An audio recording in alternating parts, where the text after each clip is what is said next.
после принятия власти нашей партии в 1917 году и после того, как партия предприняла реальные меры по ликвидации капиталистического мамельческого гнета, представители братской партии, восхищаясь отвагой и успехами нашей партии, Каково это движение присвоили ей звание кто эти люди, главной бригады мирового революционного какие партии они поддерживают, из каких социальных слоев они Эти выражения о том, что успехи главной бригады облегчат положение К народа, сожалению, трудящихся российское под телевидение принципиально хочет представить ситуацию таким образом, что движение Alors, «Желтый Daria Mitina, vous êtes très impliquée dans la défense de la lutte au Donbass. Hein. Nous avons appris cette année avec grande douleur l'assassinat d'Alexandre Zakharchenko, le Premier ministre de la République populaire de Donetsk. Et est-ce que vous pouvez nous dire où en est la situation actuellement au Donbass depuis cette période? Oui, bien sûr, nous suivons très attentivement la situation au Donbass. Dans les républiques indépendantes, c'est la République de Donetsk et la République de Lugansk. Mon parti, un parti communiste unifié, a été formé en 2014 et en février 2014, d'après notre initiative, l'initiative de notre parti, a été formé, a été organisé le comité de soutien des républiques indépendantes de Donetsk et Lugansk. C'était au début de février, en avant que les nazistes de Kiev, la junta de Kiev, sont venus au pouvoir. C'était le début de février. Et en mai 2014, je suis devenu représentant du ministère de l'Affaires étrangères de Donetsk à Moscou. J'ai travaillé comme représentant à Moscou du ministère et bien sûr maintenant je suis comme bénévole, comme volontiers, je suis la situation et je le connais en détail. Bien sûr, l'assassinat d'Alexandre Zakharchenko, c'était notre douleur, c'était la grande tragédie, parce que, comme vous pouvez voir, presque tous les dirigeants des brigades armées populaires de Donbass, c'est Alexander Bednov, c'est Alexei Mozgovoy, c'est Mikhail Толстых, Givi, c'est Motorola, Arsène Pavlov. Ils sont déjà tués, assassinés. Et maintenant, Zakharchenko aussi. Et il y a deux versions essentielles. La première version, c'est l'assassinat a été effectué par les Ukrainiens, par le pouvoir ukrainien, parce que vous savez que les représentants du gouvernement ukrainien et les dirigeants des bandes de Kiev, comme par exemple Parubi, Turchinov et même le président de l'Ukraine, Petro Poroshenko, ils ont promis de liquider, de tuer tous les leaders de mouvements populaires en Donetsk. Ils ont juré. Et maintenant, malheureusement, tous ces assassinats ont été effectués, et Zakharchenko aussi. Et la deuxième version, qui est aussi très populaire, c'est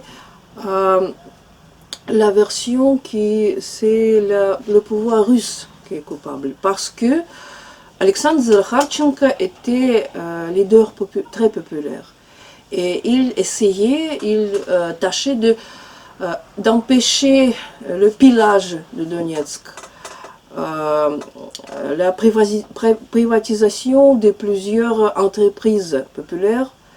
Il empêchait à mafia de Donetsk de séparer, de couper les biens sociaux des républiques de Donetsk. Et bon, bien sûr, il avait beaucoup d'ennemis l'un côté du frontière et l'autre côté du frontière. C'est deux versions, mais je pense que n'importe quoi. Ce n'est pas très important qui est assassiné Zakharchenko, mais c'est la grande tragédie pour le peuple, pour tout peuple, pour le peuple de Donetsk et tous les hommes soviétiques et post-soviétiques qui veulent construire le pays libre, le pays social, le pays socialistique, parce que la plupart des citoyens de Donetsk, ils étaient en grande agitation 4 ans avant, oui. C'était un grand enthousiasme parce qu'ils voulaient construire le pays libre et le pays social. Et maintenant, malheureusement, mais c'est la vérité, le pouvoir russe et la bourgeoisie russe oligarchique tâchent de remplacer la bourgeoisie ukrainienne oligarchique. Et c'est le processus qui menace toutes les républiques de Donetsk et de Lugansk.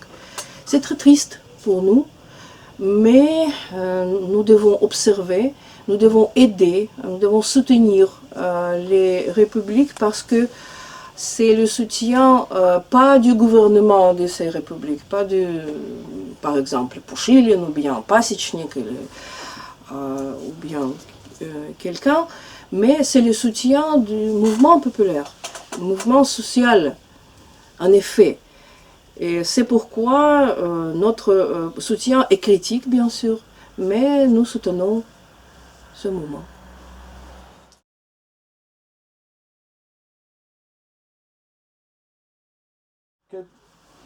Dans quelle place les communistes en général, et vous en particulier, quelle place occupent-ils dans cette résistance populaire contre le fascisme et contre l'impérialisme? C'est-à-dire comment vous articulez en fait la nécessité de lutter pour la justice sociale sur le plan intérieur et contre les ingérences de l'OTAN, contre la Russie au plan extérieur?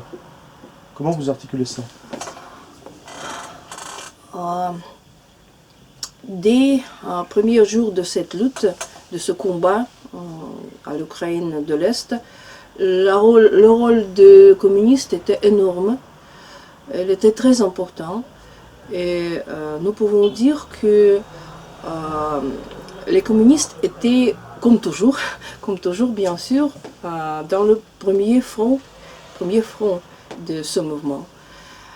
Nous savons que plusieurs partis, plusieurs organisations publiques ont soutenu le mouvement en Ukraine de l'Est. Et pas seulement communistes, pas seulement gauche. C'était les monarchistes, c'était les nationalistes, c'était les anarchistes, bien sûr. C'était les hommes avec une position active publique. Et plusieurs hommes aidaient les républiques l'arme aux mains. Oui. Et bien sûr, il était beaucoup de volontiers, selon des communistes russes. Bien sûr, par exemple, notre parti, Parti communiste unifié, a envoyé à Donbass, je pense que plus de 20 volontiers armés. Pas seulement qui emportent l'aide humanitaire, etc., les caravanes humanitaires avec le soutien humanitaire. Mais c'était volontiers dans les brigades internationales. C'était les internationalistes et nous avons quelques blessés. Et l'un membre de notre parti a été tué à la front. Et c'est très triste, c'était tragique parce que malgré le refus des conventions de Minsk, le refus de bombardier, le refus de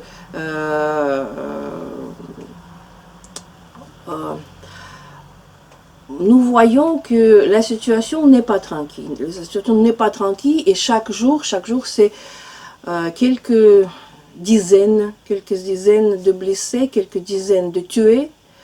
La situation est très menacieuse. Et c'est pourquoi le rôle des communistes augmente, parce que les communistes tâchent d'aider les communistes de Donetsk et Lugansk. Vous savez que d'après les lois des républiques, les partis politiques et les syndicats ont complètement interdit, parce que c'était la position, pas de personnes de Donetsk et Lugansk, mais c'était la position de l'administration du président de Russie, c'était la position du Kremlin. Et je pense que nous pouvons dire que le gouvernement politique de Donetsk et de Lugansk est très dépendant du gouvernement politique de la Fédération de la Russie. C'est vrai. Et c'est pourquoi nous essayons d'aider des communistes de Donetsk et de Lugansk qui peuvent proclamer sa position, qui peuvent faire la propagande, qui peuvent éditer les journaux, les revues, etc., etc. Ils peuvent propagandir son point de vue dans les entreprises, dans les brigades armées, dans la rue, par exemple. Et bien sûr, la situation politique de Donetsk et de Lugansk, il ne ressemble pas à la situation en Russie, parce que en Russie, nous avons le régime bonapartiste, bien sûr. Et c'est pourquoi nous ne pouvons pas exprimer notre point de vue à la manière ouverte. Et à Donetsk et Lugansk, c'est bien autre chose, parce que les traditions démocratiques, les traditions de démocratie soviétique ont resté à Donbass, et le 25 ans de la réalité post-soviétique n'a pas pu cette situation a changé. Et aujourd'hui, à Donetsk, il y a une partie communiste de Donetsk, et il y a un parti, l'Union des forces gauches de Donbass.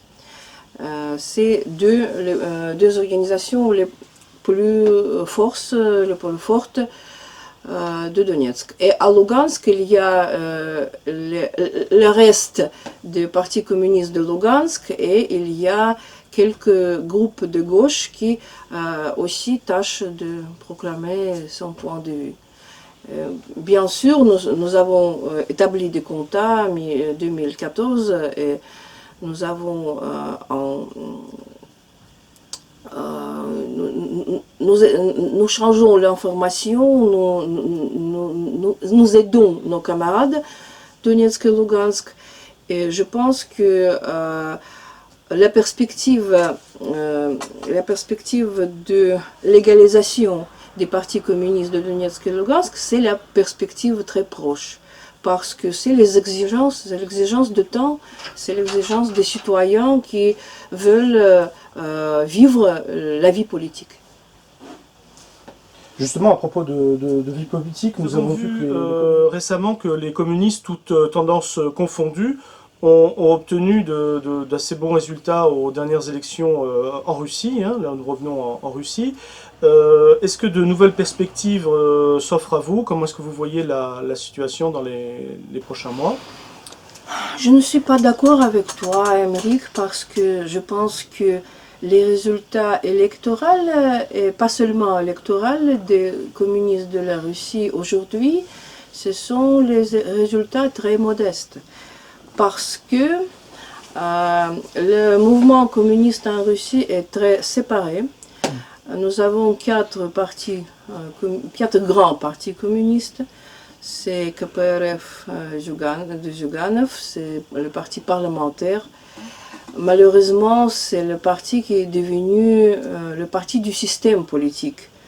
Nous avons trois partis communistes non parlementaires. C'est notre parti communiste unifié, c'est le parti révolutionnaire ouvrière, RKRP, et c'est communiste de Russie dirigé par Maxime Souraïkin qui était candidat aux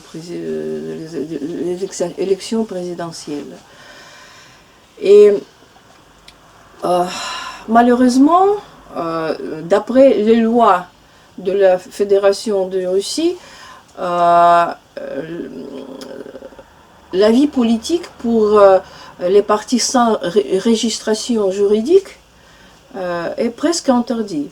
Parce que seulement les partis politiques avec la registration juridique peuvent participer aux élections, peuvent former les blocs politiques, ils peuvent présenter les candidats aux élections des niveaux différents. Par exemple, nous ne pouvons pas. Et nous sommes pressés, nous sommes obligés de présenter les candidats individuellement comme personne. Oui. Et, ou bien demander notre camarade avec la registration juridique, c'est KPRF Zyuganov ou bien communiste aussi de Souraïkin. Nous avons très peu de capacité, nous n'avons presque aucun manœuvre politique. Et nous sommes pressés de demander ces partis de prendre nos candidats dans ces listes. Et bien sûr, c'est très difficile pour nous, très triste pour nous, parce que nous pouvons vivre la vie indépendante. De Zyuganov par exemple, de Souraïkin. Et c'est pourquoi nous avons très peu de députés, qui ont été élus pendant les élections, par exemple dans les régions. Dans les régions, ou bien dans les villes, des petites villes, il y a quelques députés municipaux, nous avons quelques députés municipaux, et nous avons 1, 2, 3, 4, 5, 6 parlementaires au niveau de la région. Nous n'avons pas nos représentants dans le Parlement de Douma. Nous n'avons pas de fraction, mais je dois dire que notre parti est moins âgé que l'autre. Nous avons seulement 5 ans, presque 5 ans, en mars, nous avons notre 5e anniversaire. Mais je dois dire que c'est à cause de KPRF, c'est à cause de la position de KPRF qui a été très changée, par exemple, par comparaison des années 2000, par exemple. Parce que quand quand j'étais membre du Parlement, c'était de 1996 jusqu'à 2000. La KPRF était une autre partie. C'était une autre partie. C'était pas partie de corruption. C'était pas partie de. C'était pas partie bourgeoise. Par exemple, nous n'avons pas... Maintenant, nous avons, je pense que 30% des fractions de KPRF à Douma, ce sont des millionnaires. Et parmi les fonctionnaires, même parmi les fonctionnaires des partis, des secrétaires du parti, il y a beaucoup de millionnaires qui ont payé directement à Zyuganov ou bien non directement qui ont payé pour les élections. Et autrefois, c'était bien autre chose. Et si vous savez, la fraction de KPRF, il soutient toujours, comme quand Douma discute le budget national, la fraction de KPRF votait très souvent pour ce budget. Et il pouvait expliquer comme ça ou bien comme ça, mais c'était un fait. Et maintenant, Maintenant, nous voyons le résultat. Parce que pendant ma cadence parlementaire, c'était 256 communistes dans le Douma. Et aujourd'hui, 42. 42. La diminution en plusieurs fois. C'est le résultat de politique de KPRF. Parce que le peuple, les citoyens, ils sont très désolés. Ils sont très désolés parce qu'ils comprennent que autrefois, la KPRF avait la chance de venir au pouvoir. Et en 1996, pendant les élections présidentielles, quand Zyuganov a reçu 40% officiellement et Yeltsin a reçu 54%, c'était fake. Les élections étaient fake parce que nous savons, et il y a un document, oui, il y a un document des membres de la commission électorale.